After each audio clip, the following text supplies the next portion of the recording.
As we start this time together, again, we are at a particular point in our focus that we are reminded of the challenges we face in this crisis. One of the biggest ones right now, we're being recommended to always wear a mask when we go out in public. And I kind of think about the reality of that. I've had a hard time this week already just remembering to do that. It's so out of my normal routine of things. Because I just think about the obstruction that it brings. And really, I think about wearing that mask and even trying to eat. People getting so crazy right now with what they can and can't do or should do. But today I wanted to talk about eating, talk about bread. I enjoy bread. I love bread. Probably one of my favorite breads is yeast rolls. And this bread, we know that yeast is a strong component, because in this yeast roll right here that smells so good, I wish I could convey that to you. But yet we know that yeast, or leaven, as the Bible refers to it, is a very symbolic element that's often used in the Scripture. And in this week of Passover, Israel was told to prepare their bread for the journey, and they were to do something very specifically. They were to not include any leaven. In other words, this symbol in the Passover of this unleavened bread was to remind them of their hasty leaving. They didn't have time to bake it and for the bread to rise before they baked it. They literally had to put it together, flour and water, and bake it. It didn't rise, no yeast, but yet that still had a stronger impact.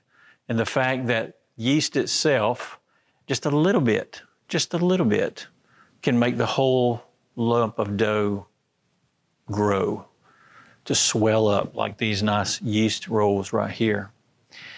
And the Bible talks about yeast in a negative way as well, because as Israel was to not have any yeast in their bread for their deliverance or in their Passover observation year after year, also yeast was to be removed from their home completely. It was to be removed to point out the fact that sin is a great infection in our lives, much like what we're experiencing with this coronavirus. We know we're told to have ourselves social distancing, 6 feet or more apart. We are told to sanitize our hands constantly, to wear the mask as we go out in public. And again, as we wash our hands, we're supposed to wash them for 20 seconds, which I'll put a plug in. You can recite the Lord's Prayer while you're washing your hands, and it's a perfect timer. Some say do birthdays and whatnot. And we have all these little cliches or images in our mind that's out of our regular tradition, that this virus, this season that we're in, is impacting us in a very negative way.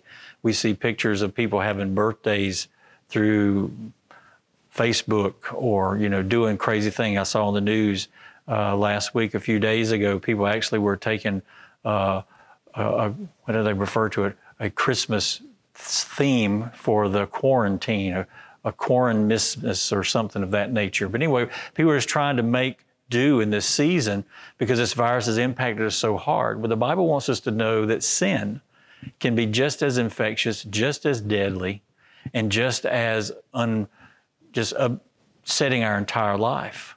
And so it makes much on the fact of that leaven, that yeast needs to be removed from our lives. And so for Israel, they'd been in this bondage, and as they were being delivered, they were to be reminded in this Passover meal by the unleavened bread and the removing of any leaven or any, thing impure in their home. They were to take that out to show they, as the people of God, were being removed from that oppression and moved into a new reality as God's people. And much the same for us today. We can take note of where we are, and in this crisis, we can see as an analogy of how sin can impact our lives to the point that it disrupts the things that we love to do and can even destroy the things that we love. And so God sent His Son, we're going to see as the Passover lamb, so that we could be delivered from this infection. And that's saying lightly what sin can do. For we know the Bible is very clear that the wages of sin is death. And this week, as we make our way toward Resurrection Sunday, we're reminded of the great price of sin. because we're going to talk about how Jesus died for our sin and literally how that has indeed freed us up from the consequence of sin. But it also gives us a serious taste for the reality of sin. And we know it can never be good.